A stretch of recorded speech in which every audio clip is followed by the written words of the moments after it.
go over a week before the first game. How you feeling about not only your starting line but the depth behind those guys? Yeah, feeling really good. Having everybody back this year has been huge for us as an offense and as a football team. And then the development of the young guys and some of the valuable experience, game experience that some of those younger guys, Harry Kreider, Mackenzie Nora, some of those guys that they got the opportunity last year to get in and get their feet wet. So Coach Blue and his staff did a great job, from January to now to really kind of hone in on some of those young guys and get them stronger, and looking forward to having a great season.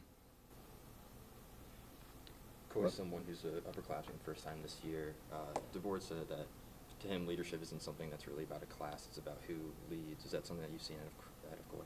Yeah, Coy is one of our more vocal guys. I mean, he's a passionate football player, and so even when Coy last year was a sophomore and had some guys. I mean, Coy's been in the fire, and he's a passionate guy. He's a little bit on the edge sometimes. So it's awesome to have him because you have different kind of styles that everybody. You got Wes Martin, who is probably the just naturally undisputed leader of the group, but he's a more quiet guy. And so to me, if guys are working and doing their job and producing, I think guys are going to follow those guys, and whether they're vocal or non-vocal guys.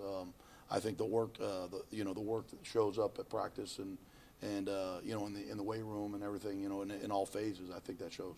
He was someone in high school who would give a lot of pregame speeches. Is that something that he does here in this locker room? No, I don't hang out there in the locker room too much. I try to stay out of there.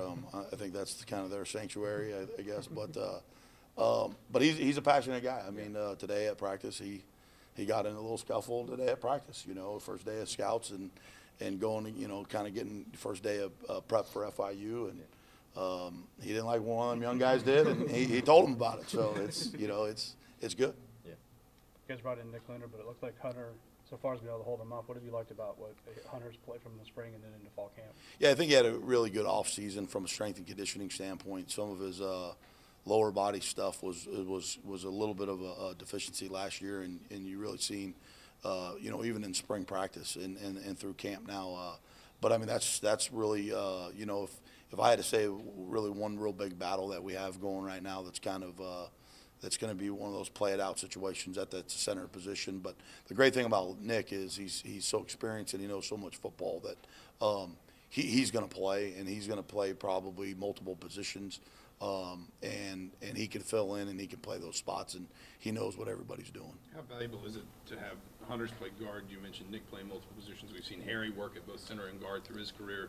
I guess how valuable is that flexibility, and do you almost need to be a little bit careful not to overuse those guys if you wind up in a situation where you really need one of them in one place? Yeah, and that's the whole key, is trying to juggle the reps to make sure that they're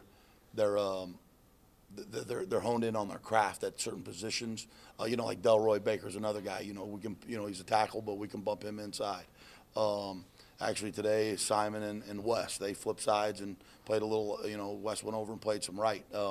Just again, not trying to overdo it, but just making sure, because it's a long football season. I mean, it's the Big Ten. People are going to get banged up, and we know that. And last year we saw it firsthand, and we were a little bit thin. I feel much better where we are now with guys that have some experience and can play some different spots.